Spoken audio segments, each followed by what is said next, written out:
इस कार्यक्रम में आप सभी का हृदय से स्वागत है। हमारे विक्रम जी को, अरविंद सिंघल जी को, आनंद सिंघल जी को एक बार पुनः बधाई आज के इस कार्यक्रम के लिए। अब कार्यक्रम आरंभ किया जाए। बहुत बहुत धन्यवाद आप सभी का। धन्यवाद अध्यक्ष जी। मैं अब निवेदन करूंगा आनंद सिंघल जी से कि आज के जो हमारे मुख्य वक्ता है उनका एक संक्षिप्त सा परिचय दें। आनंद सिंघल जी please. Thank you Vikram ji. पूर्व अध्यक्षगण सभी का इसमें स्वागत है। बहुत खुशी की बात है कि हम आगे की ओर बढ़ रहे हैं। विक्रम जी का योगदान पूरा जो है, दिन भर इनका आजकल एक इन्वॉल्वमेंट मिल गया, एंगेजमेंट मिल गया है एक अच्छा। खैर मुझे भी मिला है कुछ तो थोड़ा बहुत, तो बहुत इसके लिए मैं इनको धन्यवाद अदा करता हूँ। अरविंद सिंघल जी, मेरे ख्याल से ये भी जो है हमारे आपके बीच में बहुत शुरू से जुड़ रहे हैं। इनमें भी कुछ कहने की नई बात नहीं है। अरविंद सिंघल जी BSc MA LLB हैं, मतलब पूर्ण रूप से जो है इन्होंने सारी अध्ययता प्राप्त की है। 1976 से आप टैक्सेशन में प्रैक्टिस कर रहे हैं और डायरेक्ट टैक्स एडवाइजरी कमेटी थी CBDT की। एक डायरेक्ट टैक्स एडवाइजरी कमेटी निश्चित रूप से इसमें बहुत जो टैक्स पेयर्स होते on him. He was x member of direct tax advisory committee CBDT, ministry of finance, ex president Moradabad tax association. Moradabad tax association में जितने भी सेमिनार, जितने भी चीजें होती हैं, इनका बहुत सदैव योगदान रहता है। यूपी टैक्स बार में ये बराबर हमारे साथ जुड़े रहे हैं और इन्होंने कभी चीजें बोली हैं, कितने विषयों पर इनका हमें सुनने को मिला है। ये एक्ट एंड रूल्स कमेटी के को चेयरमैन भी हैं, संयोजक भी रहे हैं, जिसके आज हम लोग यहाँ पर ये कार्यक्रम करा पा रहे हैं। और एक सबसे बड़ी बात जो इनके अंदर है, ये अपनी जितनी अध्ययता थी, जिनकी इनका अध्ययन था, उन्होंने अपने बच्चों के बीच में भी बांटा है। एक लड़का और एक लड़की दोनों हैं, सन इन लॉ, सभी चार्टर्ड अकाउंटेंट हैं। मतलब each and everybody, it is a hub of chartered, मतलब tax professionals. We are proud on him. Very well. Go on. More than 50 articles इनके जो है विभिन्न पत्रिकाओं में छपे हुए हैं और यहाँ तक कि टैक्समैन, UPTC, NTN में भी इनके काफी पब्लिकेशंस हुए हैं। हम इनके बहुत बहुत आभारी हैं। आज का आपका विषय है changes in GST union budget में, जो जिनको शामिल किया गया यूनियन बजट 2020 में। बहुत विस्तार से जो है, मतलब उसके आगे पीछे बैकग्राउंड भी आप समेटेंगे उसको, और आगे भी उसके क्या आगे होने वाला है, उससे क्या फायदे होंगे हमको, या किस तरह से तैयार करना है। बहुत बहुत धन्यवाद Vikram ji, welcome. Thank you Arvind ji, welcome. Arvind ji. Anand Singhal ji, मैं तो आपके बीच का भाई हूँ, आपका भाई हूँ मैं, और लगातार लंबे समय से हम लोग सब एक साथ जुड़े हुए हैं। आप लोगों के सबके आशीर्वाद से ही सारे काम बनते हैं, और आज तक हमने जो कुछ भी किया है वो आप सबकी प्रेरणा से, अध्यक्ष जी की प्रेरणा से और भाई विक्रम चावला जी की प्रेरणा से ही ये सारे काम आज तक हमने किए हैं। और जितने भी सेमिनार किए हैं सब में विशेष योगदान तो आपका रहा है, मैं तो मात्र सहयोगी रहा हूँ। आज की इस मीटिंग को शुरू करने से पहले मैं अपने इस यूपी टैक्स बार एसोसिएशन के अध्यक्ष श्री अरविंद गुप्ता जी, महासचिव श्री सौरभ सिंह गहलोत और भाई आनंद सिंघल जी और विक्रम चावला जी, जो इसके पूरी ऑर्गेनाइजिंग कमेटी के मेंबर हैं, जिन्होंने इसको प्रोग्राम को ऑर्गेनाइज कर रहे हैं, इस मीटिंग को ऑर्गेनाइज कर रहे हैं इतने सुंदर ढंग से। आज इस कोरोना की हम लोग सब खुमारी में हैं ऑलमोस्ट, और सोचते थे हम क्या करें क्या नहीं करें, बाहर जाएं नहीं जाएं। इस कोरोना की खुमारी को, सारी पूरी खुमारी को इन लोगों ने इस बढ़िया तरीके से इस मीटिंग को अरेंज करके उतारा है कि मालूम ही नहीं हो रहा है कि हम कोरोना में घर के अंदर है या घर के बाहर है। सबसे मुख्य बात यह है कि पूरे स्टेट के सारे अधिवक्ताओं को एक साथ जोड़ लिया। मेरी आवाज आ रही है सब, नहीं आ रही है? आवाज आ रही है मेरी? पूरे अधिवक्ताओं को, पूरे स्टेट के सारे अधिवक्ताओं को जोड़ दिया, और जोड़ने के बाद में जो नॉलेज हम 15-20 दिन की इन सेमिनार में गेन करेंगे, वो नॉलेज शायद हम पूरे साल भर तक भी अगर यूपी बार टैक्स एसोसिएशन की मीटिंग्स को अटेंड करते तभी वो नॉलेज हमें नहीं मिलती और पूरे स्टेट के अंदर घूमते। आज घर के अंदर बैठ के हम सारी नॉलेज ले रहे हैं और ये ज्ञान अर्जन कर रहे हैं। ये पूरा क्रेडिट हमारे अध्यक्ष जी को, हमारे महामंत्री जी को, आनंद सिंघल जी को, विक्रम चावला जी को जाता है। इन सबको मैं अपनी तरफ से बहुत बहुत धन्यवाद और आभार प्रकट करता हूँ इस मीटिंग को अरेंज करने के लिए। सबसे धन्यवाद। दोस्तों, इनके साथ साथ मैं अपने पूर्व वक्ताओं श्री ऐसे खान और श्री वीर सिंह जी को भी धन्यवाद देना चाहता हूँ। वीर सिंह जी ने और ऐसे खान जी ने पिछली मीटिंग्स में जिस ढंग से, जिस बढ़िया तरीके से जो जीएसटी के ऑडिट प्रोविजंस थे उसको एक्सप्लेन करा। हम सारे अधिवक्ता तक ये समझते थे कि शायद जीएसटी क्या है, जीएसटी में सिर्फ हमने रिटर्न फाइल कर दिया 3B, जीएसटी अर्बन फाइल कर दिया हमने, कोई रिप्लाई दे दिया या एनुअल रिटर्न फाइल कर दिया, ये हमारा जीएसटी है, इसके ऊपर हमारा कुछ नहीं, क्योंकि कोई केसेस का था नहीं, एस्टिमेट पर था नहीं बैठ की तरह, तो लगता था शायद जीएसटी यहाँ पे जाके एंड हो जाता है। हमने जिस ढंग से एक्सप्लेन कराया कि जीएसटी का ऑडिट उससे भी कहीं ज्यादा इंपॉर्टेंट चीज है, और खासतौर से उन्होंने कहा कि ऑलमोस्ट सभी केसेस में होगा, चाहे उस व्यापारी का टर्नओवर 2 करोड़ से कम हो या 2 करोड़ से ज्यादा हो, उसने जीएसटी 9 फाइल नहीं भी कर रहा है 2 करोड़ से कम वाला, तब भी उसको डीम्ड मानते हुए फाइल करा हुआ, उसका भी ऑडिट होगा, चाहे 1 साल में हो या दूसरे साल में हो या आगे जाके हो। इससे बहुत बड़ी एक आशा जागृत हुई और ये लगा कि हमारा प्रोफेशन और हम अभी अलाइव हैं और हमारे आगे काम का मिलेगा हमें, तो इन दोनों का मैं धन्यवाद देना चाहता हूँ। पिछली मीटिंग्स में कुछ कंफ्यूजन रह गए थे, कई लोगों को फोन्स मेरे पास आए, उसमें मैंने स्टडी किया। जो विशेष रूप से कंफ्यूजन था वो ये था कि वेट एक्ट में जो धारा 32, धारा 31 की लिमिटेशन है या रिमांड केसेस की लिमिटेशन है, उसका क्या होगा, हम उसको कब फाइल करेंगे। अलग अलग लोगों के अलग अलग व्यूज थे। किसी ने कहा कि आप लास्ट डेट में जिस दिन खुले उस दिन करेंगे, किसी ने कुछ और कहा, किसी ने कुछ और। आपकी प्रेरणा से मेरा ही मन कर रहा है कि मैं इसको स्टडी करूं और ये समझूं कि इसमें क्या स्थिति है पिक्चर। कल को मेरे भी एप्लीकेशन कुछ पड़ी हुई पेंडिंग, तो मिस्टर पीके चावला जी के रामपुर से, उनसे मैंने डिस्कस किया, तो उन्होंने कहा साहब मैंने तो सारी एप्लीकेशन तैयार करके रख ली सिंगल साहब, और जिस दिन ऑफिस खुलेगा पहले दिन जाके फाइल कर दूँ। मेरी बात समझ में नहीं आई। हमारा क्लाइंट कहाँ का है, मेडिकल बनेगा नहीं बनेगा, एप्लीकेशन कैसे फाइल हो पाएगी, उसके क्षेत्र में खुला हुआ है या नहीं खुला हुआ है, हमारे क्षेत्र में खुला हुआ है, ऑफिस खुला हुआ है, ये बहुत सी प्रॉब्लम थी। तो जब मैंने इसको स्टडी किया दोस्तों, तो इसमें हमारी मदद करता है एक PIL डिसाइड करिए, उसकी मोटो अपने काउंसिल लिए सुप्रीम कोर्ट में अभी 23/3/2020 को, और इसी कोविड-19 के रेफरेंस में उन्होंने इसको डिसाइड करा और ये कहा कि जो भी लिमिटेशंस हैं, आइदर द स्टेट एक्ट और द सेंट्रल एक्ट, दोनों किसी भी एक्ट की कोई अगर लिमिटेशंस हैं तो 15 मार्च से till the date of further order वो एक्सटेंड हो। बहुत बढ़िया ऑर्डर होगा, उस हमारा वेट भी कवर कर रहा है। और इन्होंने कहा इसमें it is hereby ordered that a period of limitation in all such proceedings irrespective of the limitation prescribed under the general law or specifically law, whether condonable or not condonable, both is whether condonable limitation or not condonable shall stand extended with effect from 15th March 2020 till further orders to be passed by this court in the present proceedings। ये supreme court के order के बाद limitation automatically extend कर गई, कहीं पे limitation थी या नहीं थी, दोनों में एक्सटेंड कर। ये ऑर्डर सुप्रीम कोर्ट ने पास करा आर्टिकल 141, 142 में। आर्टिकल 141, 142 ये पावर देता है कि सुप्रीम कोर्ट का जो भी ऑर्डर होगा वो इन्फोर्सेबल होगा through out the India and the citizens of the India. उससे ऊपर कोई दूसरा ऑर्डर इंपेल नहीं करेगा। तो इस ऑर्डर के बाद में मैं अपने साथी लोगों से ये बात कहना चाहता हूँ कि जो भी हमारे धारा 32 के एप्लीकेशन हैं, धारा 31 के एप्लीकेशन हैं, वेट के प्रोसीडिंग्स हैं, वो ऑटोमेटिकली उसमें एक्सटेंशन है, हमें घबराने की, परेशान होने की जरूरत नहीं है। जब खुलेगा ये दूसरा कोई कोर्ट का ऑर्डर होगा, टिल दैट डेट हमें उसकी एक्सटेंशन मिलेगी। इस ऑर्डर के बाद में एक और भी चीज इसमें इंपॉर्टेंट है कि ये ऑर्डर की एक्सटेंशन सिर्फ हमारे लिए है, लिटिगेंट्स के लिए है, इसका लाभ डिपार्टमेंट को नहीं मिलेगा। इस ऑर्डर का मतलब ये नहीं है कि डिपार्टमेंट को भी अगर उनकी कोई प्रोसीडिंग्स टाइम बाउंड हो रही है मार्च के महीने में या नहीं हो रही है तो उसको उनको लिमिटेशन मिल जाए, या कोई उनको और कुछ फाइल करना तो लिमिटेशन मिल जाए, ऐसा इस ऑर्डर में नहीं। इससे ऑर्डर में कहा है to obviate the such difficulties and to ensure that the litigants do not have to come physically to the file such proceedings in respect of the courts terminal across the country including this court, it is hereby ordered। तो ये जो order pass किया supreme court ने, इस order में उन्होंने powers दी सब litigants को, उनके लायर्स को, कि वो लिमिटेशन को एक्सीड करते हुए जब भी ये खुलेगा उसके बाद इसको फाइल करेंगे। ये इंपॉर्टेंट चीज भी बैठ के।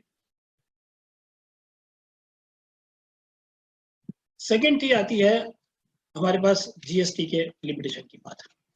जीएसटी की लिमिटेशन के लिए प्रेसिडेंट ऑफ इंडिया ने 31 मार्च 2020 को एक ऑर्डिनेंस जारी करा और उस ऑर्डिनेंस के पार्ट 5 में इन्होंने सीजीएसटी को भी कवर करा, और सीजीएसटी को कवर करने के बाद ये कहा कि जो भी लिमिटेशन 20 मार्च से लेके 29 जून के बीच के लिमिटेशंस हैं सीजीएसटी एक्ट में, इस ऑर्डिनेंस में दोनों पावर थी, डिपार्टमेंट को पावर भी थी क्योंकि कोई चीज प्रोसीडिंग सबका टाइम बार्ड हो रही है, और हमें भी पावर दी उन्होंने, लिटिगेंट्स को पावर दी कि अगर आपकी भी कोई लिमिटेशन थी, कोई एप्लीकेशन थी, कोई रिटर्न्स थे, उन सब की लिमिटेशन डिपार्टमेंट नोटिफिकेशन जारी करेगा 29 जून के बाद 30 जून या किसी और फर्दर डेट तक एक्सटेंड करेगा। इसी में उन्होंने एक और इसमें सेक्शन 168A भी इंट्रोड्यूस करी, और 168A में ये कहा कि ये पावर लिटिगेशन के पावर जो है ये नोटिफिकेशन जारी करेगा 168 में जारी करेगा।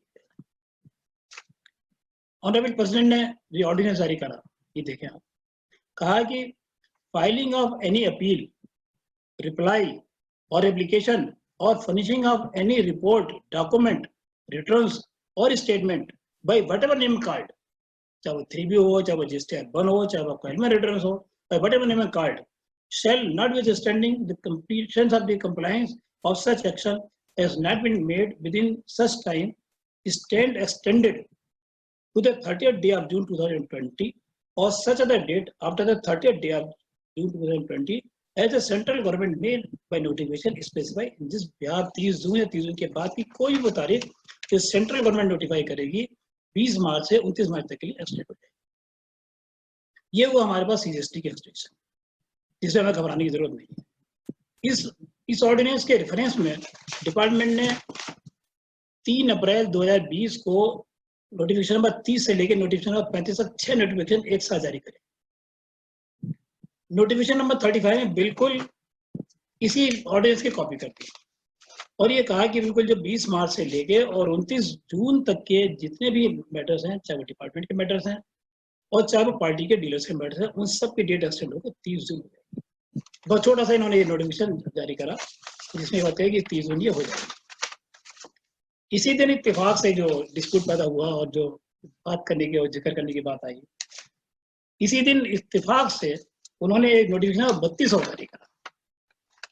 35 में उन्होंने 2 लाइन की बात कही, filing of any appeal, reply और एप्लीकेशन और furnishing of any report, document, returns, statement और सच अदर रिकॉर्ड, इसमें एक वर्ड इन्होंने और जोड़ दिया, और such other records by whatever name called under the provision of this act shall extend the time limit to the 30th of June। इस 35 number में सारे नक्शों की सबकी टाइम लिमिट एक्सटेंड हो गई 30 जून।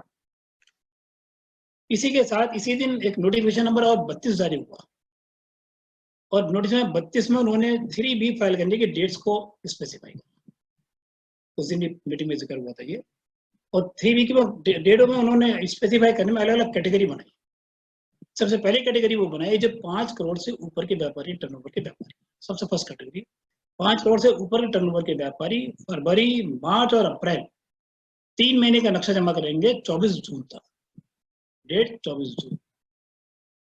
1.5 करोड़ से 5 करोड़ के बीच के जो व्यापारी हैं उनके लिए फरवरी और मार्च का नक्शा जमा करेंगे वो 29 जून तक, और अप्रैल का नक्शा जमा करेंगे 7 जुलाई। यानी 30 जून की जो डेट एक्सटेंड हुई उसको उन्होंने कर्टेल करके 24 जून और 29 जून करती है। बहुत इंपॉर्टेंट बात देखने की है 3B फाइल करने के लिए उन व्यापारियों के लिए जिनके टर्नओवर 5 करोड़ से ऊपर है, या 5 करोड़ से लेके और 1.5 करोड़ से लेके 5 करोड़ के बीच में। क्या डिपार्टमेंट एक ही दिन एक साथ 2 कंट्राडिक्टरी नोटिफिकेशन जारी कर सकता है? दूसरी बात क्या है कि अब कौन सा नोटिफिकेशन बाइंडिंग है हमारे ऊपर? हम 35 को फॉलो करें, प्रेसिडेंट ऑफ इंडिया के ऑर्डिनेंस को फॉलो करें, या सुप्रीम कोर्ट की रूलिंग को फॉलो करें, या नोटिफिकेशन 32 को फॉलो करें? किससे व्यापारी और किससे उसका एडवोकेट लिमिटेशन को मान के चले और किस डेट पे फाइल करें? एक बात। दूसरी ये है कि ना तो नोटिफिकेशन में 35 में और ना ही ऑर्डिनेंस में ये बात कही गई कि कोई कंडीशन लगेगी। बिल्कुल दोनों चीजें प्लेन है कि ऑटोमेटिकली ये पीरियड एक्सटेंड होकर 30 जून हो जाएगा। ये जो 30, 31 और 32 नंबर जो नोटिफिकेशन जारी हुए इसमें सर्टेन कंडीशंस और इम्पोज कर दी।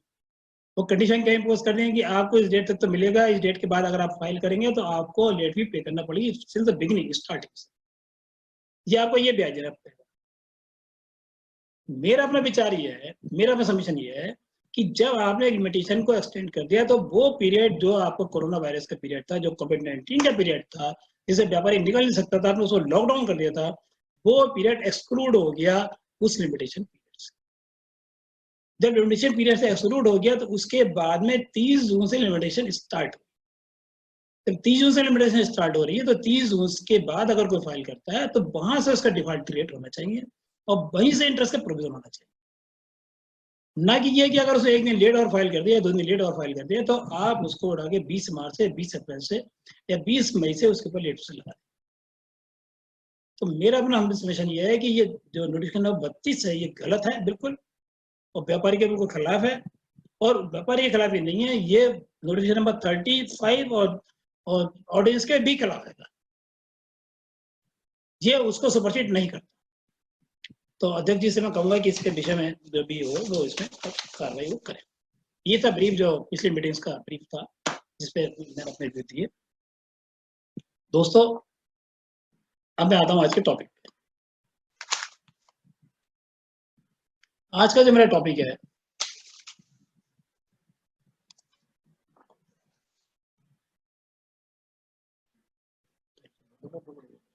है amendments under the CGST act by union budget 2020। हमने अभी सभी ने देखा कि यूनियन बजट 1 फरवरी को हमारी मैडम निर्मला सीतारमण ने दिया, और अब तक के इतिहास का सबसे लंबा वो बजट था, बजट स्पीच थी, अब तक के इतिहास की सबसे लंबी बजट स्पीच थी जो 1 फरवरी को हमारी माननीय मिनिस्टर ने दी। इस बजट में 2 तरह की प्रपोजल दी है। एक प्रपोजल था डायरेक्ट टैक्सेस पे और एक थी इनडायरेक्ट टैक्सेस पे। डायरेक्ट टैक्सेस जो प्रपोजल थे वो सिर्फ इनकम टैक्स से रिलेट करते थे, जिसमें उन्होंने 2 पार्ट 2 सिस्टम किए, और इनडायरेक्ट टैक्सेस में 3 तरह के अमेंडमेंट किए। पहला तो बस custom central excise, service tax और CGST और IGST एक्ट में ये अमेंडमेंट किए। हमें ध्यान होगा जिस समय 18 दिसंबर 2019 को मीटिंग हुई थी, 38 मीटिंग हुई थी GST काउंसिल की, उस मीटिंग में भी मैडम ने कहा था कि मैं नए अमेंडमेंट जो है CGST एक्ट में रिफरेंट अमेंडमेंट मैं बजट सेशन में लाऊंगा। उस समय सारे प्रपोजल थे ये, और प्रपोजल्स के बाद में बिल्कुल एज इट इज ये दोनों हाउस से पास होने के बाद में अभी आज की डेट में ये एज एक्ट इफेक्टिव हो सारे प्रपोजल। एक इस पे जो CGST एक्ट में भी अमेंडमेंट है, इसको भी मैंने 2 पार्ट में किया है। कुछ अमेंडमेंट्स वो हैं जो डीलर को रिफ्लेक्ट करते हैं, डीलर से रिलेटेड है, और कुछ अमेंडमेंट्स वो हैं जो एडमिनिस्ट्रेटिव विंग के अमेंडमेंट्स है CGST एक्ट में। सबसे पहले मैं वो अमेंडमेंट से ले रहा हूँ कि जो हमारे डीलर से रिलेटेड, ये इनकी लिस्ट है।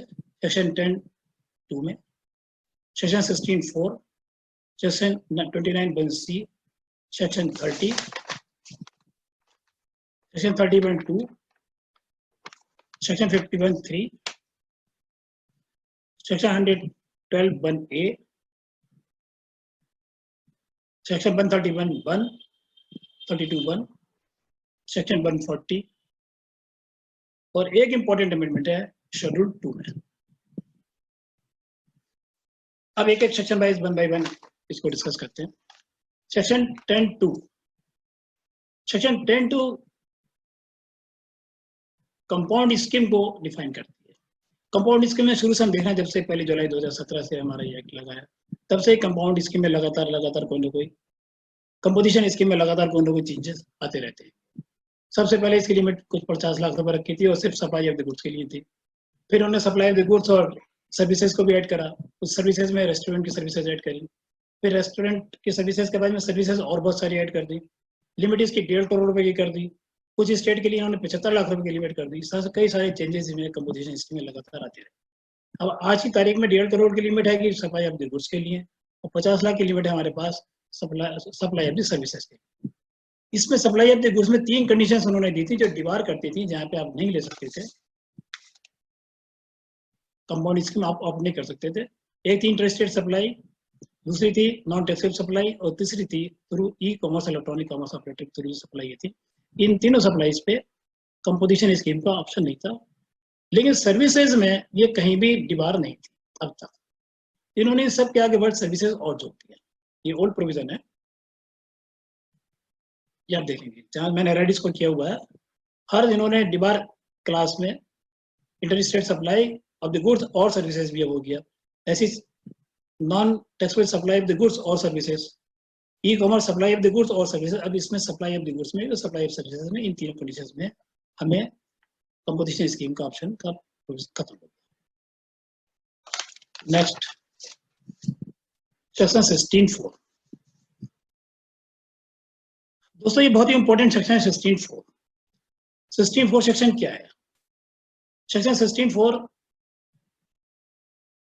ये डिफाइन करती है कि किसी भी फाइनेंशियल ईयर की आईटीसी, डेबिट नोट पे आपको आईटीसी मिलेगी किसी फाइनेंशियल ईयर की, उस साल की 2 डेट होती हैं।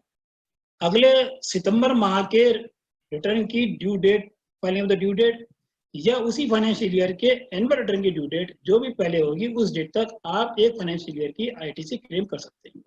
उसके बाद आपको आईटीसी बेनिफिट नहीं मिलेगा। आपको डेबिट नोट अगर मिलेगा तो debit note in respect of the invoice मिले हुए, वो इनवॉइस अगर आपके मार्च के महीने की है तो आप उसको भी, अगर आपको डेबिट नोट सितंबर तक मिल गया, तब आप उसको सितंबर के रिटर्न में 20 अक्टूबर तक उसको क्लेम कर सकते थे। या दूसरी डेट थी आपकी कि रिटर्न फाइल करने की, एनुअल रिटर्न फाइल करने की डेट थी, उस तक फाइल कर सकते थे, जो भी पहले हो, यानी 20 अक्टूबर पहले पड़।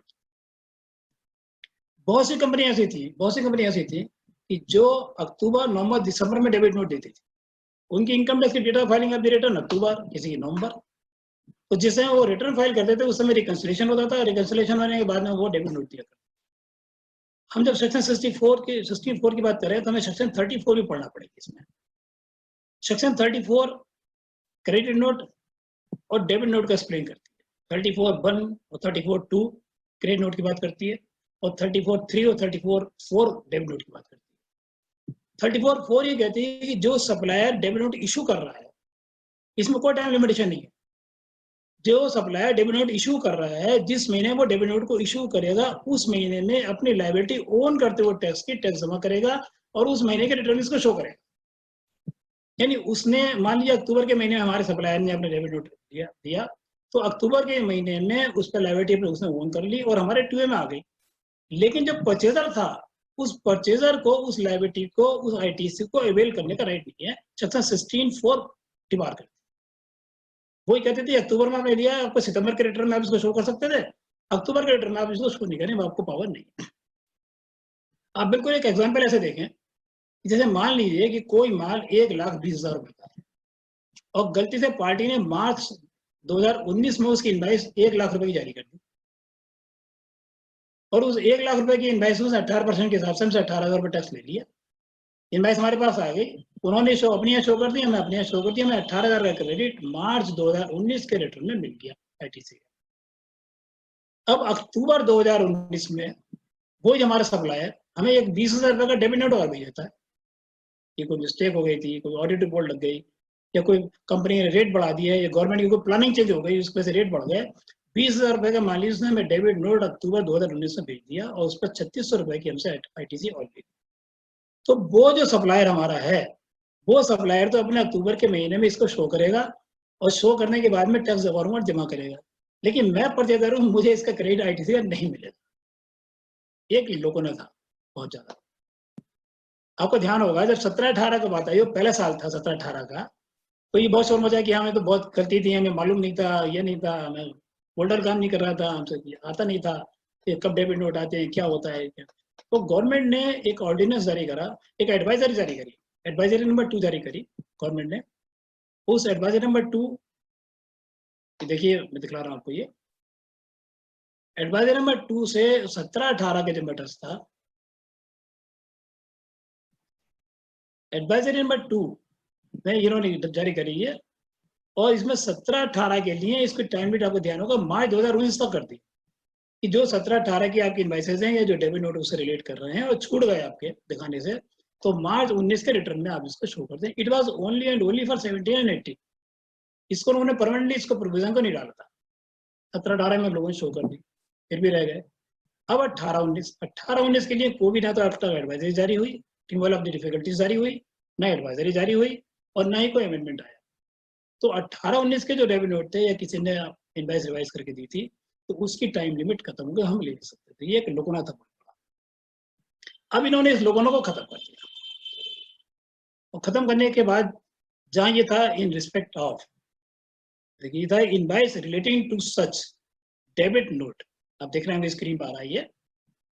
ओल्ड प्रोविजन था, उसमें था for the month of September following the end of the financial year to which such invoice or invoice relating to such debit note pertain or furnishing of the relevant annual return whichever is earlier. तो जो debit note मिला करते थे उसमें earlier invoice का जिक्र होता था, उसका नंबर पड़ता था। डिपार्टमेंट ने बहुत सारे नोटिस सेक्शन 16(4) के नोटिस दे दिए कि आप में डेबिट नोट बाद में आपको मिले, आपने गलत क्लेम कर लिया, इसको पैसे को आप जमा करिए और मैं ब्याज की जमा करी शुरू से। बहुत नोटिस आए इसमें, हम लोगों ने रिप्लाई भी दी। आनंद सिंघल जी से भी डिस्कस हुआ ये बार। अब इन्होंने जो लोगों ने था कि इनवाइस रिलेटेड टू सच, इतना सा वर्ड डिलीट कर दिया जो रेड मैंने मार्क करा अंडरलाइन करके। इनवाइस रिलेटेड टू सच जब डिलीट हो गया तो अवसर बढ़ रह गया कि सच इनवाइस और डेबिट नोट परटेन्स और furnishing of the relevant annual year. अब अगर मान लीजिए मैं अक्टूबर 2019 में डेबिट नोट मिला तो अक्टूबर 2019 के महीने के नक्शे में उसको हम शो करेंगे, या हम अगले साल भी सितंबर 2020 तक भी इसको हम शो कर सकते हैं क्योंकि 19-20 फाइनेंशियल ईयर में हमें मिला। तो जिस तरह से हमारे सप्लायर को, जिस तरह से हमारे सेलर को टैक्स की लायबिलिटी देना पड़ रही थी, तो अब परचेजर को भी इस पे आईटीसी का पूरा क्रेडिट मिल जाएगा। ये लोगों ने इसमें से बहुत कम हो गया और ये बहुत बड़ा अमेंडमेंट है। मैं मानता हूँ कि डीलर के हक में और हम सबके इंटरेस्ट में। नेक्स्ट सेक्शन है 29(1)(c), cancellation of registration. Cancellation of registration में हम दोनों को पावर है, 29(1) और 29(2) दोनों। 29(1) में पावर है कि जो डीलर है वो अपने रजिस्ट्रेशन को विड्रॉ कर सकता है, कैंसिल कर सकता है पोर्टल पे जाके। और 29(2) कहता है कि किसी भी वक्त डिफरेंट रीजन से, जो रीजन पे दिए हुए हैं, डिपार्टमेंट भी उसको पोर्टल पर रजिस्ट्रेशन कैंसिल कर सकता है। अब अगर कैंसिलेशन की पावर 29(1)(c) में थोड़ा इसको स्ट्रिक्ट कर दिया उन्होंने, और ये 3 तरह के रजिस्ट्रेशन हमें मिलते हैं, सेक्शन 22, सेक्शन 24 में और सेक्शन 25(3) में। 22 और 24 सेक्शंस तो ये कहती हैं कि जहाँ पे आपको कंपलसरी लेना बाय डिफरेंट रीजंस, आपकी लिमिटेशन एक्सपायर कर रही है या और कोई रीजंस है, आपको लेना रजिस्ट्रेशन व्यापार अगर आपको करना है। लेकिन 25(3) ये कहती थी कि आपकी लायबिलिटी दोनों में 22 में भी नहीं आ रही है, 24 में भी नहीं आ रही है, लेकिन बाई सम रीजन से मान लिया आप कोई टेंडर देना है डिपार्टमेंट में फॉर एग्जाम्पल, तो उन सारे डिपार्टमेंट्स की कंडीशन होती है कि आपका जीएसटी में रजिस्ट्रेशन है या नहीं। तो बिफोर स्टार्टिंग द बिजनेस आपको टेंडर देने के लिए 25(3) में आपको वॉलंटरी रजिस्ट्रेशन के लिए एप्लीकेशन देना पड़ती है। टेंडर नहीं मिला, एक लायबिलिटी आपके ऊपर खड़ा हो गई हमेशा के लिए 25(3) की। अब आपको हमेशा लगातार नक्शे जमा करना है, लगातार जब तक जीएसटी चले तब तक आप जमा करेंगे। और आप इस रजिस्ट्रेशन को नहीं मिला, तो आपको काम नहीं हुआ या आपने कोई और काम नहीं करा, तो आप इसको 25(3) के रजिस्ट्रेशन को विड्रॉ करने कर सकते थे, कैंसिल नहीं कर सकते थे, डिपार्टमेंट कर सकते थे, आप नहीं कर सकते। ये भी एक बहुत बड़ा लकुना था, इस प्रोविजन को उन्होंने करेक्शन कर दिया और अब ये कह दिया कि person can apply for cancellation of registration in the circumstances, सबका एक्सप्लेन कर दिया, where the taxable person is no longer liable to be registered under section 22 और सेक्शन 24 और intends to opt out of the registration voluntarily made under section 3 of section 25 का वो registration भी withdraw कर सकता है एट एनी मोमेंट। जब उसको इच्छा उसको नहीं हो उसको कंटिन्यू करने की, तो उसको भी आपको विड्रॉ कर सकता है। ये अमेंडमेंट हुआ section 29(1)(c). Section 30 revocation of cancellation of registration. अभी हमने देखा कि 29(1) और 29(2) का भी हमने जिक्र करा कि 29(2) में डिपार्टमेंट रजिस्ट्रेशन कैंसिल कर सकता है ड्यू टू डिफरेंट रीजंस। आपने रिटर्न फाइल नहीं करा, आपको कोई और कंसीलमेंट है, कोई और वजह है कि आपका माल पकड़ा गया, डिफरेंट रीजन से आपने शोकाज नोटिस का रिप्लाई नहीं दिया, तो 29(2) में डिपार्टमेंट ने रजिस्ट्रेशन कैंसिल कर दिया, आपको मालूम नहीं हुआ, 30 डेज का टाइम है सेक्शन 30 में, आप उसके रिवोकेशन एप्लीकेशन उसी के पोर्टल पे ऑनलाइन जिस अधिकारी ने कैंसिल करा है उस अधिकारी को उसी कंप्लेंट अथॉरिटी पे अप्लाई करेंगे। अब इसमें क्या होता था कि आईडी किसी और की पड़ी हुई है, फोन नंबर किसी और का पड़ा हुआ है, रजिस्ट्रेशन करा लिया लोगों ने अकाउंटेंट से, बहुत सारे बोर्ड लगे हुए रजिस्ट्रेशन कराने के बाद रजिस्ट्रेशन करा लिया, उनकी आईडी पड़ गई, मुझे मालूम नहीं हुआ, ये मैंने अपना भी रजिस्ट्रेशन कराया। मान लीजिए मेरे पास 3 महीने का टाइम है, 3 महीने में रिटर्न फाइल करना, क्वार्टरली मंथली रिटर्न फाइल नहीं करना, मैं पोर्टल पे गया ही नहीं, मैं वकील साहब के पास गया ही नहीं, मुझे मालूम नहीं हुआ रजिस्ट्रेशन कैंसिल हो गया। अब जिस समय मैं रिटर्न फाइल करने के लिए गया तो मुझे मालूम था मैं तो रजिस्ट्रेशन कैसे मैं रिटर्न फाइल नहीं कर सकता था, मैंने रिवोकेशन की एप्लीकेशन लगाई, स्टेट फॉरवर्ड अधिकारी ने कहा कि रिवोकेशन की एप्लीकेशन का लिमिटेशन 30 डेज की है, जैसे धारा 32 की है, ऐसे आपकी 30 दिन की है लिमिटेशन। हाँ, मैं 30 दिन में रिवोकेशन लगा ही नहीं है, तो मैं कैसे दे दूं मेरे पास पावर? किस केस में हमने ये भी देखा कि कई अधिकारी ने दे भी दिया रजिस्ट्रेशन, तो उनके बड़े अधिकारियों ने कहा कि भाई आपने कैसे रजिस्ट्रेशन रिवोक कर दिया, ये आपको पावर कहाँ है? तो इस कम्प्लिकेशन को भी बड़ा पैनिक था, व्यापारी बड़ा पैनिक चाहिए थी। व्यापारी व्यापार करना चाहता है लेकिन उसका रजिस्ट्रेशन कैंसिल हो गया, अपील में जाएगा, वहां से रजिस्टर होगा। ये इस पैनिक को खत्म करने के लिए उन्होंने इस प्रोविजन में 3 चेंजेस कर दिए। अब लिमिटेशन दे दी 30 + 30 + 30, यानी पहले 30 दिन के अंदर आप उसी अधिकारी को, जिस अधिकारी जो कंपनी अथॉरिटी जिसने आपको रजिस्ट्रेशन कैंसिल करा, उसी को पहले की तरह ही आप पोर्टल पर एप्लीकेशन फाइल करेंगे। बाई सम रीजन अगर आप नहीं फाइल कर सकते हैं तो नेक्स्ट 30 डेज में अब रीजनेबल कास्ट को एक्सप्लेन करते हुए उससे जो इमीडिएट अधिकारी है, यानी joint commissioner of that area या एडिशनल कमिश्नर जो भी है, उस अधिकारी के सामने आप एप्लीकेशन फाइल कर देंगे। अगर ये भी नहीं हुआ, 60 डेज में निकल गया, जैसे 30 दिन के बाद में मान लीजिए आप 3 महीने में रिटर्न फाइल करते हैं, तब आपके नॉलेज में हुआ, तो आप नेक्स्ट 30 डेज में आप कमिश्नर को, उसी एरिया के कमिश्नर को by giving the reasons of reasonable cost proper application को फाइल कर देंगे, तो वो आपका रजिस्ट्रेशन दोबारा कर देगा, रजिस्ट्रेशन का कैंसिलेशन दोबारा रिमूव कर देगा। तो इस तरह से व्यापारी को कहीं रजिस्ट्रेशन कैंसिल हो जाता है तो उसको अब 90 दिन का समय मिलता है कैंसिलेशन को रिमूव कराने के लिए। Section 31(2) tax invoice matter. Section 31 पूरी कहती है कि टैक्स इनवॉइस किस तरह से जारी हो।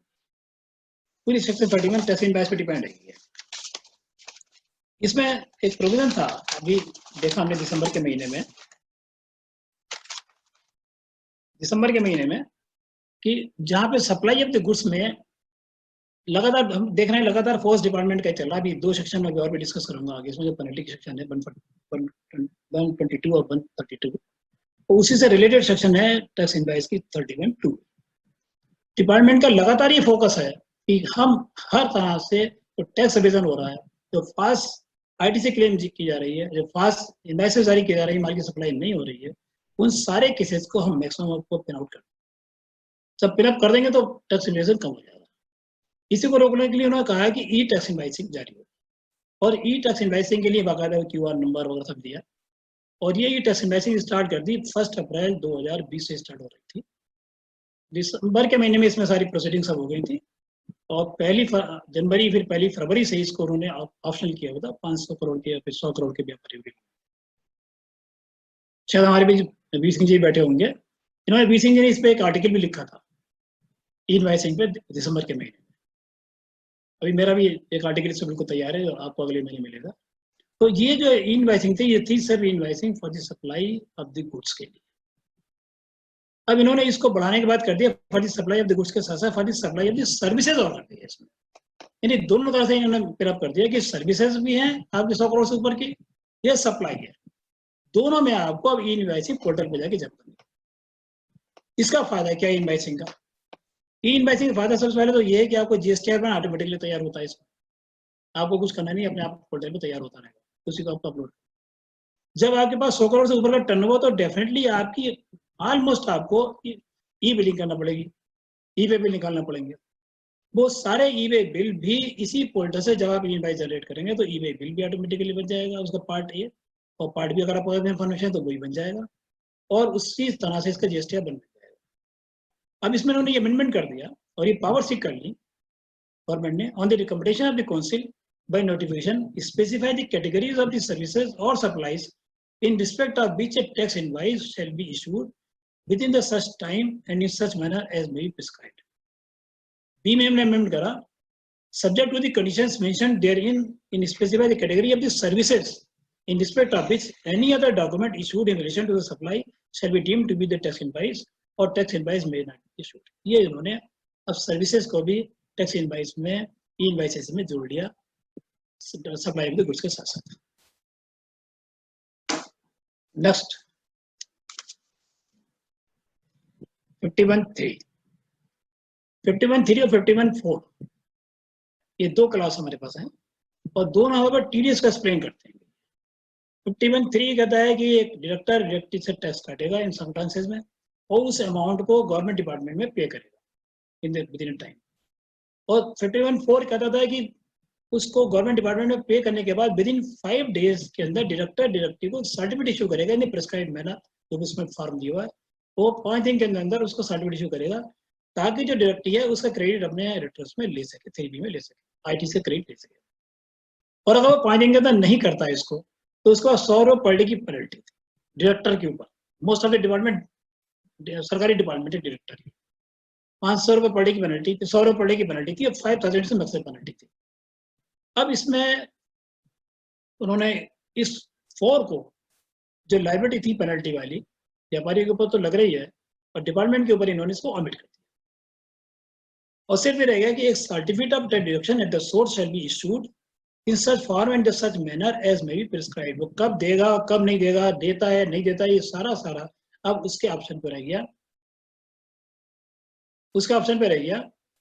और इसकी जो लायबिलिटी या पेनल्टी की थी वो खत्म हो गई। नेक्स्ट सेक्शन 122(1)(a), ये पेनल्टी क्लास है। अभी मैं इसी की बात कर रहा था।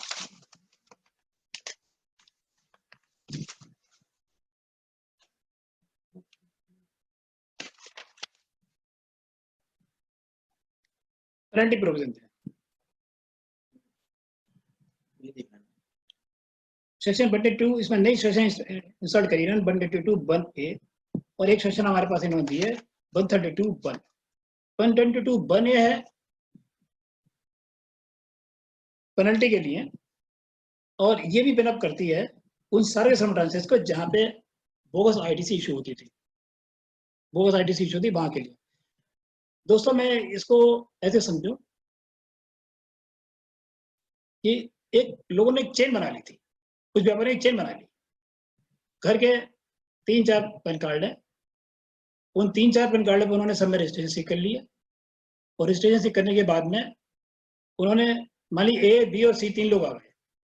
इन A, B, C ने A ने कहा कि मैंने तो RC में परचेस करा, टैक्स को नहीं दिया। B ने कहा कि मेरे तो 2A में दिख रहा है साहब, C ने कहा साहब मेरे 2A में दिख रहा है, और सबने अब से क्रेडिट ले लिया। तो इस तरह से होता क्या था कि गवर्नमेंट को टैक्स मिला नहीं और अगली वाली पार्टियों से क्रेडिट ले लिया। इसको प्रिंट करने के लिए ये 122(1)(a) सेक्शन लाया। तो इस सेक्शन में उन्होंने कहा है कि किसी भी तरह की प्रोविजन का इन्होंने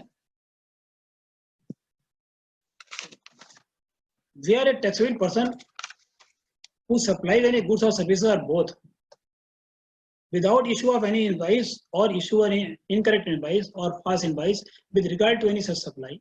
Second कहा कि issue any invoice or bill without supply of the goods or services or both in violation of the provisions of this act or rules made thereunder, takes or utilize input tax credit without actual receipt of the goods or services are both either fully or partially in contravention of the provisions of this act or rules made thereunder, takes or distribute input tax credit in contravention of section 20 or the rules made thereunder, इसमें उसको 100% penalty उसको अब देना होगी, और दोनों को देना होगी। जैसे मान लीजिए A ने B को पास कर दिया और B ने उसको यूटिलाइज कर लिया, तो A भी देगा और B भी देगा, दोनों लोग देंगे।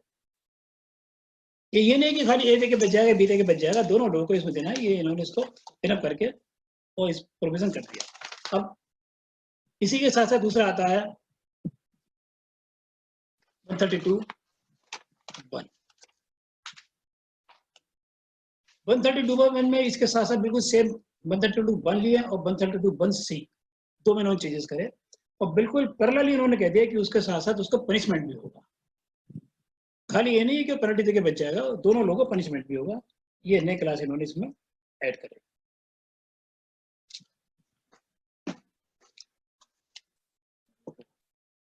अब अगली सेक्शन है हमारे पास ट्रांजैक्शनल क्रेडिट। ट्रांजैक्शनल क्रेडिट के लिए ट्रांस 1 और ट्रांस 2, हम सब लोगों को पता है कि ट्रांस 1 और ट्रांस 2 के लिए बहुत ज्यादा हम लोगों का झगड़ा रहा बीच में। जो 1 जुलाई ट्रांस 1 ट्रांस 2 क्या था, 1 जुलाई 2017 को जिस दिन ये एक्ट इंट्रोड्यूस हुआ, उस दिन पहले वाले एक्ट की, चाहे वहां पर सेंट्रल एक्साइज का था, कस्टम सेंट्रल एक्साइज का था या बेट का था, जो भी आईटीसी थी, उस आईटीसी को हमें ट्रांस 1 और ट्रांस 2 में शो करने के बाद में उसका हमें क्रेडिट लेना था एस्ट बाई एक्ट का। इसकी टाइम लिमिट थी, हल्के हल्के बढ़ती रही। फिर लास्ट में इसकी डेट शायद 31 दिसंबर 2018 हो गई थी कि 30 दिसंबर 2018 तक आप ट्रांस 1 फाइल कर दें, और अगर ट्रांस 1 फाइल नहीं करेंगे तो आपको उसका क्रेडिट नहीं मिलेगा। बहुत से लोग रहे ट्रांस 1 फाइल नहीं कर पाए, कहीं पोर्टल नहीं चला, कहीं कुछ और, 29 दिसंबर को नहीं चला पोर्टल, ट्रांसफर अटक गए। बहुत सारे लिटिगेशन इसमें हुए, कई सारे हाई कोर्ट से इसमें ऑर्डर पास करे और ये कहा कि आप ट्रांस 1 खोलिए, आप ट्रांस 2 खोलिए, टाइम दीजिए, इनको मौका दीजिए। ये इसका फंडामेंटल राइट है। जो आईटीसी गवर्नमेंट ने इसे ले ली है, जो टैक्स गवर्नमेंट ने ले लिया है, उस टैक्स को अवेल करने की पावर इनको देंगे आप। ये इनका हो सकता है कि आप इसको पावर नहीं दें, ये फंडामेंटल राइट है। दोस्तों, इसमें लास्ट में जो बिल्कुल लेटेस्ट रूलिंग है उसको टेकअप कर रहा हूँ मैं।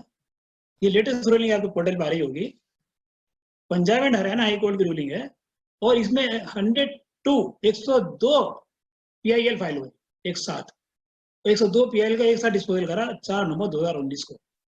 इसके पैरा 14 में आर्टिकल 300A उन्होंने कवर करा और ये कहा कि it could have been appropriated by the government by providing for same in the CGST Act, but it cannot be denied merely framing the rules in this regard. और ये direction दी last में government को कि इसको आप portal खोलें और इन सारे आईटीसी का चाहे आप पोर्टल पे दें या मैनुअली से लें, ट्रांसफर और ट्रांस 2 करवा के पूरी आईटीसी जो इनके पास 30 जून को थी उसको क्रेडिट थे। इतने सारे रूलिंग्स के बाद गुजरात हाई कोर्ट की थी और कई हाई कोर्ट की थी, सेंट्रल गवर्नमेंट का दोस्तों मन नहीं भरा कि अभी हम नहीं देंगे, और सेंट्रल गवर्नमेंट ने इसमें स्पेशली पिटीशन फाइल करी सुप्रीम कोर्ट इसी ट्रांसफर को लेते हुए, बस पंजाब हरियाणा हाई कोर्ट के ऑर्डर को लेते हुए। जबकि Punjab and Haryana high court ने बहुत सारे पहले ऑर्डर्स को फॉलो करा है, इसमें गुजरात की और कोर्ट्स के ऑर्डर को फॉलो करा है, लेकिन सेंट्रल गवर्नमेंट ने इसमें स्पेशली पिटीशन फाइल कर दी एसएलपी सुप्रीम कोर्ट में, और सुप्रीम कोर्ट ने ये एसएलपी डिपार्टमेंट की अभी रिसेंटली 3 मार्च 2020 को डिसमिस कर दिया। और लिखा ऑर्डर में उन्होंने, in the facts and the circumstances of the present case we are not inclined to exercise our jurisdictions under article 136 of the constitution, we accordingly dismiss the special petitions pending applications if any stand disposed. सारी application जितनी थी government की वो खत्म हो गई, और Punjab and Haryana high court का जो आखिरी बार ऑर्डर था वो रिवेल कर गया। जब वो रिवेल कर गया तो गवर्नमेंट ने इसमें ये अमेंडमेंट कर दिया और ये कह दिया कि हम फर्दर टाइम में इसको एक्सटेंड कर दें, और सेक्शन 140 की जितने बहुत सारी सबसेक्शंस थे उस सब उन्होंने एक बार जोड़ दिया, और वो जोड़ा विद इन सच टाइम का मतलब ये कि गवर्नमेंट कोई ना कोई और नोटिफिकेशन ला के किसी तरह से अब जो हमारे व्यापारी इनका आईटीसी छूट गई थी 30 जून वाली, उसको दोबारा भी आईटीसी मिलेगी। ये भी एक बहुत इंपॉर्टेंट पार्टी के लिए बहुत ही बेनिफिटेड ये अमेंडमेंट है। दोस्तों, अब मैं आता हूँ एक और, ये बिल्कुल साइलेंट अमेंडमेंट की बात कर रहा हूँ आज मैं से। ये अमेंडमेंट है शेड्यूल सेकंड में। जनरली हम शेड्यूल देखते नहीं है क्या शेड्यूल है, जो सेक्शंस के अमेंडमेंट होते हैं उसको हम टेकअप कर लेते हैं, पिकअप कर लेते हैं, उसी पे बातचीत भी कर लेते हैं, उसी पे सब कुछ कर लेते हैं। लेकिन ये इन्होंने बहुत साइलेंट अमेंडमेंट करा है शेड्यूल सेकंड में। सीजीएसटी एक्ट में टोटल 3 शेड्यूल दिए हुए हैं। सबसे पहला शेड्यूल कहता है कि activities that are treated as supply even if made without consideration, आपने बिना कंसिडरेशन के भी अगर कोई काम करा या कोई सप्लाई करा तभी वो टैक्स में ट्रीट होगा, वो उनको लिस्ट पूरी दी हुई है क्यों होगा। सेकंड शेड्यूल कहता है कंटेन्स द एक्टिविटीज और the transactions to be treated as supply of the goods और सप्लाई ऑफ द सर्विसेज। ये डिस्टिंग्विश करता है कि कहाँ पे सप्लाई ऑफ द गुड्स मानी जाएगी, कहाँ सप्लाई ऑफ द सर्विसेज मानी जाएगी। शेड्यूल सेकंड उसकी भी लिस्ट दी हुई है। और शेड्यूल थर्ड ये कहता था कंटेन्स द एक्टिविटीज और the transactions which shall be treated neither as supply of the goods nor as supply of services. यानी वो एग्जेम्प्टेड रहेंगी, ना तो वो जीएसटी रिजिम में आएंगी, ना वो सर्विसेज ट्रीट कराएंगी और ना वो सप्लाई ट्रीट करेंगे, एग्जेम्प्टेड रहेंगी। इसके शेड्यूल सेकंड के प्रोविजन पैरा 4A और 4B थोड़ा सा कंफ्यूजिंग था शुरू से, इसको इन्होंने अमेंड कर दिया। और अमेंड करने के बाद अभी कह दिया कि अब अगर आपके बिजनेस एसेट्स को आप विदाउट कंसिडरेशन अगर आप उसको ट्रांसफर करते हैं, तो बिजनेस क्लोज होने पे करते हैं या बीच में करते हैं, मान लिया आपने गाड़ी ली, आपने पार्टनर को ट्रांसफर कर दी, बिजनेस एसेट आपके पड़ी हुई थी और उस पे आपने ओपनिंग में स्टार्टिंग में परचेज के टाइम पे कोई आईटीसी क्लेम नहीं कराया, तो आपको उसकी सेल पे टैक्स नहीं देना है, जीएसटी डीसी में कवर नहीं करेगी। ये शेड्यूल सेकंड में अमेंडमेंट। जनरली क्या होता था, अगर आपने आपका माल बेचा है तो डिपार्टमेंट देखता ही नहीं था, ये सेल है, इस पे जीएसटी लगेगा। अगर आपने कोई एसेट सेल करे हैं, उसकी आईटीसी क्लेम नहीं करी है at the time of purchase, तो शेड्यूल सेकंड में अमेंडमेंट के अकॉर्डिंगली अब वो जीएसटी रिजीव्स के बाद। दोस्तों ये वो अमेंडमेंट्स थे जो हमारे व्यापारी से, हमारे डीलर से रिलेटेड थे। अब कुछ अमेंडमेंट्स और हैं, जो 3-4 अमेंडमेंट है जो एडमिनिस्ट्रेटिव अमेंडमेंट्स हैं। अभी हम लोगों ने देखा कि आर्टिकल 370 में गवर्नमेंट ने अमेंडमेंट करा मई 2019 में। तो आर्टिकल 370 में अमेंडमेंट करने के बाद में लद्दाख और जम्मू कश्मीर को यूनियन टेरिटरी बनाया। देखिए ये यूनियन टेरिटरी बनाने के बाद में इसका जरूरी था अमेंडमेंट होना कि हमारी जो लिस्ट है, जो हमारे पास सेक्शन 2 में जो डिफाइन करा हुआ है यूनियन टेरिटरी, उसमें इसको आना जरूरी था। तो ये सेक्शन 214 में इसको उन्होंने डेफिनेशन में इसको कवर कर लिया, उसमें लद्दाख और JNK उसमें और ऐड कर दिया यूनियन टेरिटरी की लिस्ट। इसी तरह सेक्शन 196 में जब वहाँ यूनियन टेरिटरी में ये आ गए तो इसमें उन्होंने एक अपने टर्मिनल जोड़ दिया, अपने terminal in union territory of JNK और लद्दाख की एक अपने टर्मिनल एक और सेक्शन 172 में रिमूवल ऑफ डिफिकल्टीज में अभी मैंने बात करी थी, जो उन्होंने ऑर्डर नंबर 2 जारी करा था सेक्शन 64 में। तो रिमूवल ऑफ डिफिकल्टीज में जिस समय एक्ट बना तो शायद गवर्नमेंट ने सोचा, सेंट्रल गवर्नमेंट ने सोचा कि ये सारी रिमूवल डिफिकल्टीज हम 3 साल के अंदर बराबर कर लेंगे, उसके बाद जरूरत नहीं पड़ेगी और ये इतना स्मूथ हो जाएगा कि आदमी इसको आराम से बैठ के करता रहेगा, घर में बैठ के, पड़ोस का बच्चे भी करता रहेगा, इतना स्मूथ हो जाएगा। लेकिन वो 3 साल में इसमें शायद स्मूथ होने में जो सोचते थे उससे कहीं कहीं ज़्यादा कॉम्प्लिकेशंस आ गए। अभी मैंने पढ़ा नोटिफिकेशन 32 और नोटिफिकेशन 35 आपस में एक ही दिन में 2 कॉम्प्लिकेशन आ गए। तो इन्होंने इसकी पावर को सीख करा 5 साल के लिए, इसको बढ़ा लिया 3 साल की जगह, और ये कहा कि provisions to issue the removal of the difficulties order by CBIC extended from the earlier 3 years limit to the 5 years limit from effective from 1st July 2017। Section 168 में ये प्रोविजन दिया उन्होंने, थोड़ा जुडिशियल ऑफिसर्स को प्रोविजन इन्होंने power थोड़ा और extend करी है। ये 168 का, ये भी एडमिनिस्ट्रेटिव अमेंडमेंट्स हैं। इस तरह के ये 4 एडमिनिस्ट्रेटिव अमेंडमेंट्स हैं और 7-8 अमेंडमेंट्स हमारे पास वो जो हमारे डीलर से रिलेटेड करते हैं। टोटल अमेंडमेंट्स जो थे वो इस तरह से अमेंडमेंट है CGST। Thanks to everybody. अच्छे से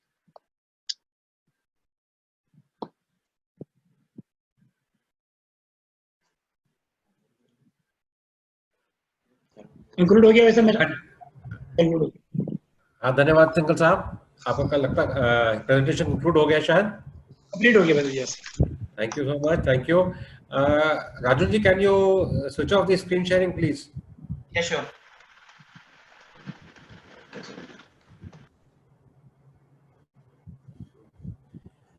थैंक यू।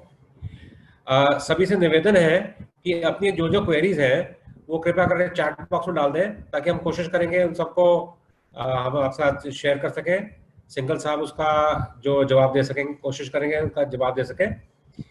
और just let me see how many queries can I take up right now.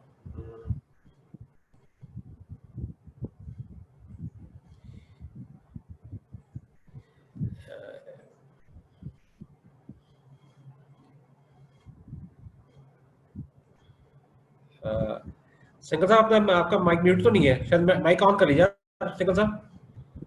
Arvind Singhal जी, आप माइक ऑन कर लीजिए प्लीज।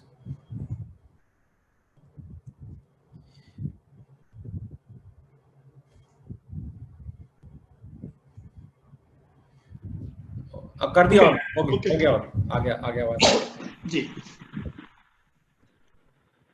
एक सेकेंड, जस्ट लेट मी सी चैट बॉक्स में। बहुत सारी आ गई। हाँ बहुत सारी आ गई। कोई बात नहीं, सब रिप्लाई करेंगे साहब, इसीलिए बैठे हैं। हाँ जी, करेंगे आनंद सिंघल जी बैठे हमारे साथ, हमें चिंता काय की है।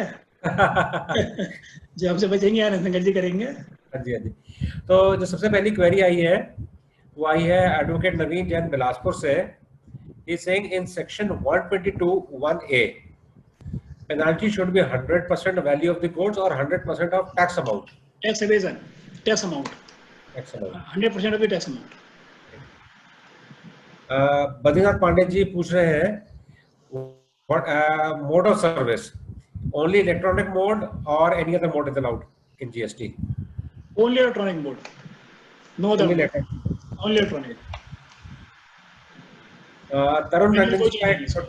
हाँ जी हाँ जी, तरुण टंडन जी की रिक्वेस्ट आई है छोटी सी, कहते हैं due to net disruption I was not able to hear the amendment in transitional provision, can you please repeat it in short? Yes, yes, yes, yes, yes. बिल्कुल. Again.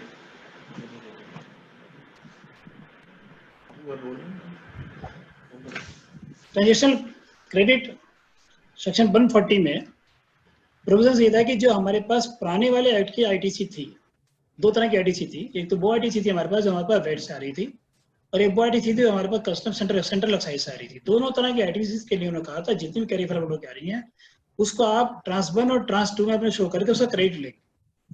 इसको लेने के लिए लास्ट डेट हमारे पास आई थी 30 दिसंबर 2018, और उसके बाद में अगर किसी ने नहीं लिया वो भी हमें ऑनलाइन क्लेम करना था, और अगर उसने किसी ने नहीं लिया तो वो छूट गया, उसके बाद उसको क्लेम नहीं मिला. अब इन्होंने इसको अमेंड करने के बाद में कहा है कि उसमें अब आएगा, अभी प्रोविजन उन्होंने दिया नहीं है. जो पंजाब में हरियाणा हाई कोर्ट की रूलिंग आई, अभी सुप्रीम कोर्ट की रूलिंग आ गई है, इसके बाद में उन्होंने ये पावर सीक करी है कि हम उस टाइम को एक्सटेंड करेंगे.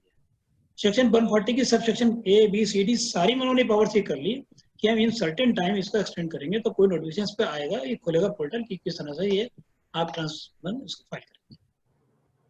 एक थैंक यू सर. एक बहुत सारे लोगों की रिक्वेस्ट आई है सेक्शन 16 पे जो डेबिट नोट है जी जी, उसको थोड़ा सा रिपीट करने के लिए. Yes yes yes yes yes yes. Section 16(4) ये कहता है, डेबिट नोट क्या चाहिए दोबारा फिर बताता हूँ पूरी तरह. सेक्शन 16(4) ये कहता है कि डेबिट नोट, मान लिया आपने कंपनी ने कोई किसी माल की कीमत 1,20,000 रुपए थी, एक एग्जाम्पल लेके चले, मार्च 2019 में उसने एक इनवाइस जारी करी और 1 लाख रुपए के लिए उसने एक इनवाइस जारी कर दी कि 1 लाख रुपए के माल पे 18% के हिसाब से 18,000 रुपए आपसे उसने आईटीसी ले लिया. मार्च के डिटेल्स में उसने पार्टी ने जो सप्लायर था उसने भी शो कर दिया अपने यहाँ कि मैंने इतना आईटीसी लिया, और आपने भी शो कर दिया उसको क्रेडिट ले लिया. अब ये कंपनी, बहुत सारी कंपनी, सीमेंट की कंपनीज हैं और फर्टिलाइजर की कंपनीज हैं, ये बहुत सारी कंपनी लगातार डेबिट नोट देती हैं. अब उसने हुआ क्या है कि आपको अक्टूबर 2019 में 18-19 फाइनेंशियल ईयर की इनवाइस से रिलेटेड, किसी इनवाइस से रिलेटेड आपको एक डेबिट नोट दिया है कि आपको 20,000 रुपए और देना है. आपकी इनवाइस में टैक्स कम लगाया था, आपकी इनवाइस में वैल्यू कम लगाई थी, बाय रीजन ऑफ तो गवर्नमेंट की कोई नोटिफिकेशन आ जाए, गवर्नमेंट कोई अमेंडमेंट आ जाए, कोई और वैल्यूशन हो जाए, या कोई ऑडिट ऑब्जेक्शन लग गया कि आपको 1,20,000 रुपए का माल 1 लाख में उस इनवाइस से जारी कर दिया था. ये 20,000 रुपए की इनवाइस आपको, रिवाइज इनवाइस या डेबिट नोट उसने अक्टूबर 2019 में आपको दी और 3600 रुपए टैक्स और ले लिया. अब तक क्या होता था, इस 3600 रुपए को सेक्शन 34(4) के अकॉर्डिंगली वो तो अपने रिटर्न में शो करेगा, कभी भी करेगा, लेकिन जो परचेजर था उसको इसका बेनिफिट नहीं मिलता था आईटीसी का, और वो नहीं मिलता था. 16(4) उसको डिवार करती थी.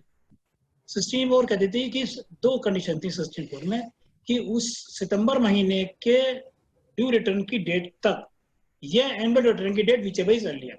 सितंबर महीने की डेट थी हमारे पास, सितंबर 19 की डेट थी हमारे पास, 20 अक्टूबर तक क्लेम कर लें. ये जो हमारे पास जो रिटर्न की डेट है उस तक क्लेम कर लें, विचेबल कर लिया.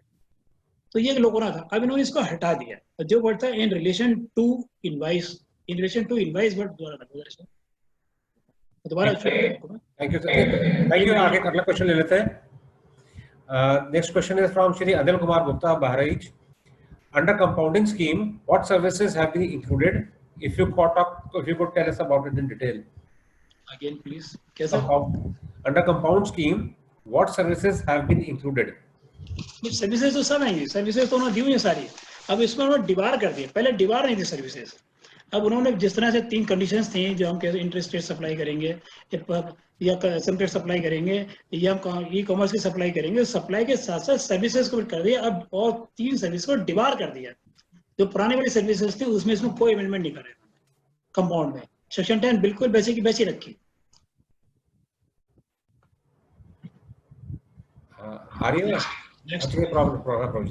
देखिए ये सेक्शन 16(4) निकला है कि इसमें इनवाइस रिलेटिंग टू सच, ये वर्ड हटा दिया. अब सिर्फ रह गया financial year to be the such invoice और डेबिट नोट परटेन्स और इशू. तो अगर डेबिट नोट कभी भी आपको मिले, अगर 17-18 के डेबिट नोट भी अगर आपको मिल रहे हैं तब भी आप उसका लाभ ले सकते हैं. इसके हटने के बाद में ये बहुत पैनिक था डेबिट नोट का. पेमेंट वो है ना, कंपनी आपसे एक्स्ट्रा पेमेंट लेती है। ठीक है, thank you sir. Rajeev Singh ji पूछ रहे हैं सर, जिसने रजिस्ट्रेशन करवा रखा है वो रिटर्न नहीं दाखिल की है, वो रजिस्ट्रेशन कैंसिल कैसे करवा सकते हैं बगैर पेनल्टी दिए हुए? आपको up to date return file, अगर दो तरीके हैं, या तो डिपार्टमेंट कैंसिल कर दे आपका, या आप खुद कैंसिल करते हैं सेक्शन 29 वन में। तो अगर आप खुद कैंसिल करते हैं तो आपको पूरी रिटर्न उस डेट तक के फाइल करना होगा, जितने ड्यू रिटर्न है उसके बाद ही कैंसिलेशन की एप्लीकेशन लगेगी पोर्टल पे। मैनुअल तो कोई सिस्टम है नहीं है, मैं मैनुअल एप्लीकेशन लेंगे तो पहले रिटर्न फाइल करें पूरे, जो पेनल्टी लगी, लेट फी लगेगी वो आपको देना है, क्या आपको लाइबिलिटी ऑफ टैक्स आ रही है वो आपको देना है और ब्याज देना है, तो उसके बाद आपका कैंसिलेशन होगा, वरना नहीं होगा। यशपाल कक्कड़ जी बरेली से एक बड़ा इंटरेस्टिंग क्वेश्चन पूछ रहे हैं। जी जी। Can the ITC as of 30th June 2017, ITC of 30/6/17 be refunded if trans one is not filed while filing the annual of VAT 17/18? ऐसा इसमें मैं कहूँगा 30/6/2017 में आपका बैट रिजीम थी, आप 17/18 का इसमेंट कराएं और वहीं पे इसका रिफंड ले लें। आप ट्रांसफर तो आपने फाइल नहीं कराया अभी, जब ट्रांसफर हमने फाइल नहीं कराया तो आपने इस आईटीसी को जो 30 जून की आपके पास थी वो आपने करी फॉरवर्ड नहीं करी जीएसटी रिसीम में। तो ये आईटीसी आपको एनुअल रिटर्न 17/18 का फाइल करें और 17/18 का केस कराएं और 17/18 केस में इसको रिफंड को वहीं ले लें। इट इज वो easier than to come to the GST regime. क्या आनंद सिंघल जी बताएं आप। आनंद जी सर।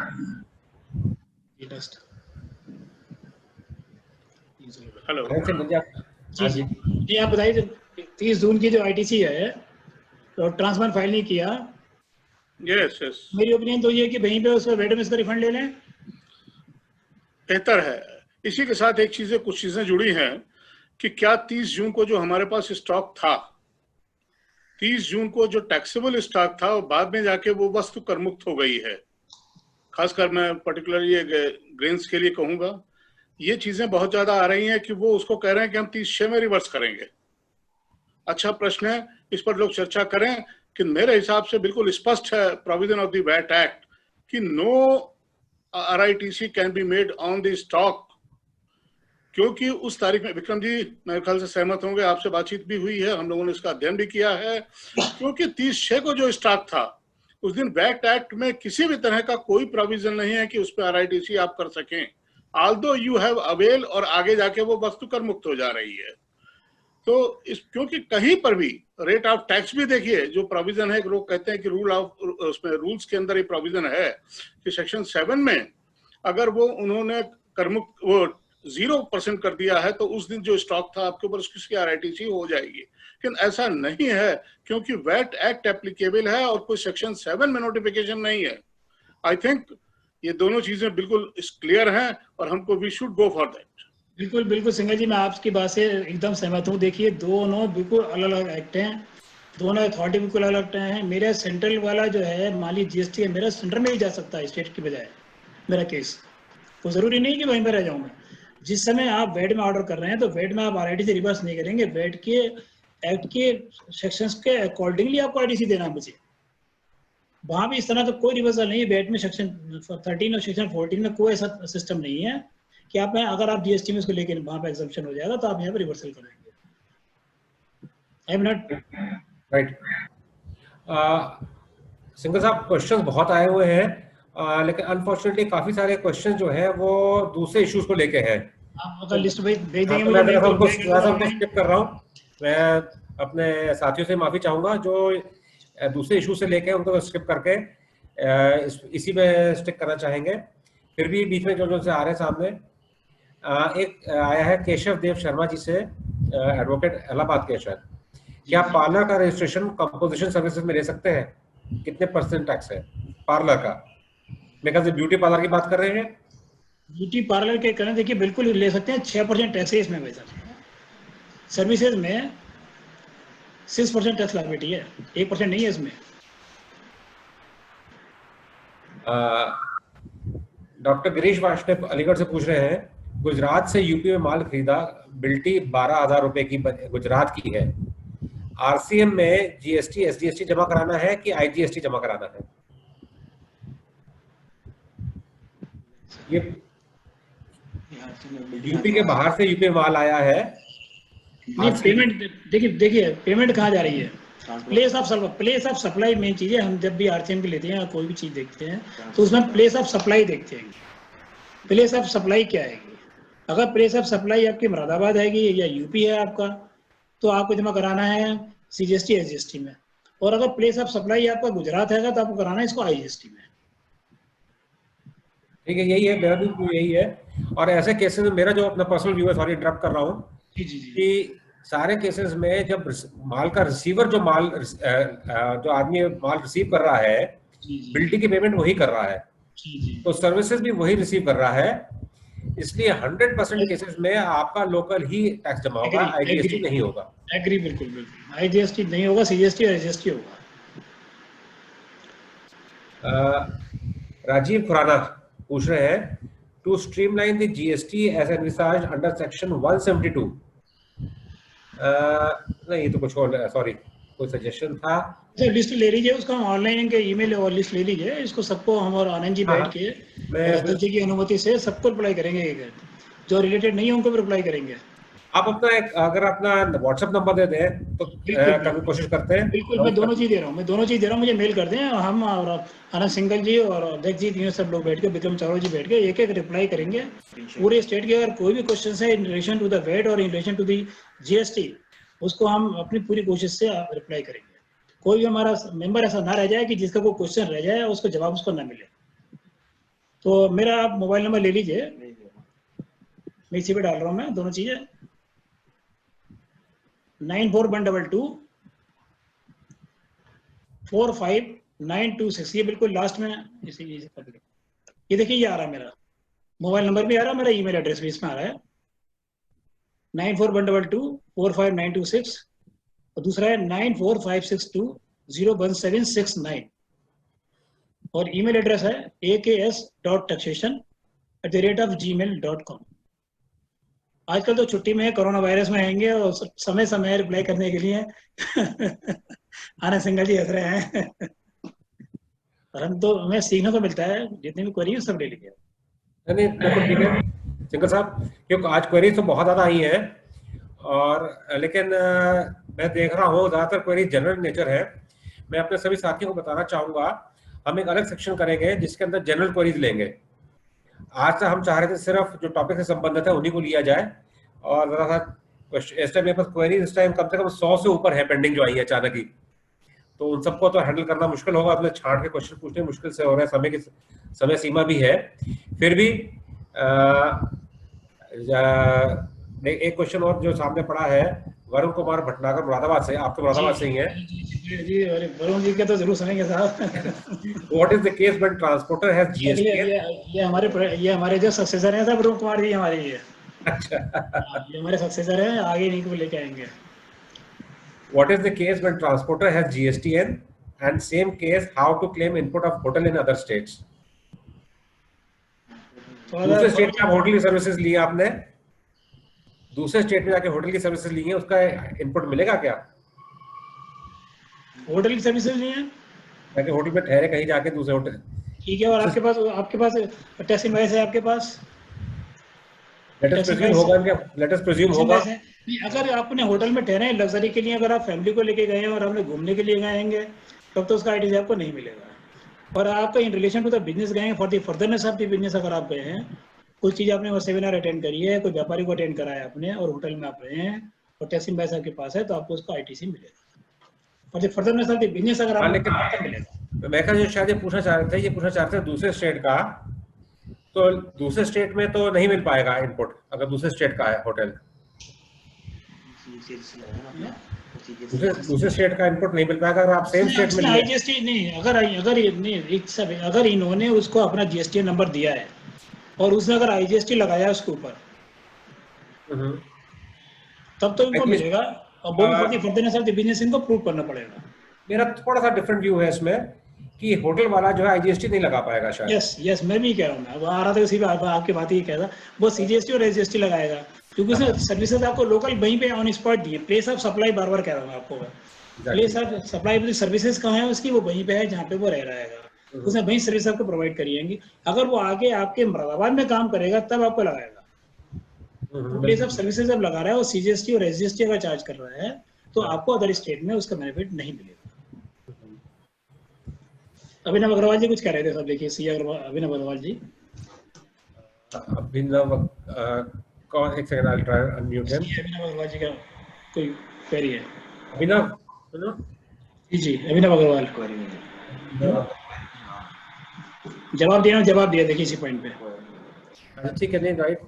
अब मैं धन्यवाद सिंगल साहब, एक बहुत सारे क्वेश्चन ले लिए हमने, और जैसे जैसे क्वेरी आएंगे आपने नंबर भी अपना दे दिया है, कोशिश करेंगे कि हम उसको भी हैंडल करने की कोशिश करें जहां तक कर सके।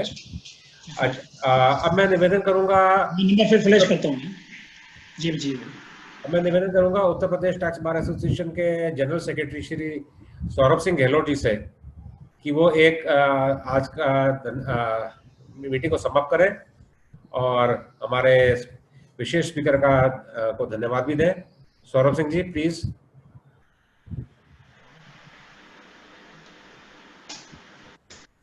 हेलो हेलो, आ रही आवाज आ गई। इस सेमिनार में भाग लेने वाले समस्त अधिवक्ता बंधुओं को मैं हार्दिक अभिनंदन करता हूं, और मैं इस सेमिनार में निश्चित रूप से अधिवक्ता बंधुओं का ज्ञानवर्धन हुआ होगा। हमारे विशेष स्पीकर श्री अरविंद सिंघल जी का, जिन्होंने जीएसटी और वैट के अंतर्गत संशोधन को पूरे सूक्ष्मता से विस्तार रूप से बताया, क्रांति संघ इनका आभार प्रकट करता है, इनको धन्यवाद देता है। Thank you. धन्यवाद जी। अब मैं निवेदन करूंगा, धन्यवाद सौरभ जी। हेलो, हाँ सौरभ जी, बहुत बहुत धन्यवाद आपका। Thank you sir, thank you sir. अब मैं निवेदन करूंगा अध्यक्ष अरविंद गुप्ता जी से, अरविंद गुप्ता जी से कि वो अपना संबोधन करें। और इन द मीन टाइम छोटा सा कॉल आ रहा है। धन्यवाद। आवाज मेरी मिल रही है? आ रही आवाज आ रही है। हमारी आवाज मिल रही है? बिल्कुल आ रही है, क्लियर आ रही है। एक हम रिक्वेस्ट करेंगे, बहुत बहुत धन्यवाद इस कार्यक्रम के लिए, विशेष रूप से अरविंद सिंघल जी को, और आप लोगों को तो शाश्वत धन्यवाद है हमेशा के लिए। एक हम ये अनुरोध करेंगे कि जो प्रश्न आपके सामने आए हैं, उनके प्रश्नों के साथ उनके उत्तर अगर आप लोग ग्रुप में डाल सकें तो ज्यादा अच्छा रहेगा, क्योंकि उन सारे प्रश्नों के लोगों से सारे साथी लोग हमारे लाभान्वित होंगे। आई थिंक हमारी बात आपको कम्युनिकेट हो गई होगी।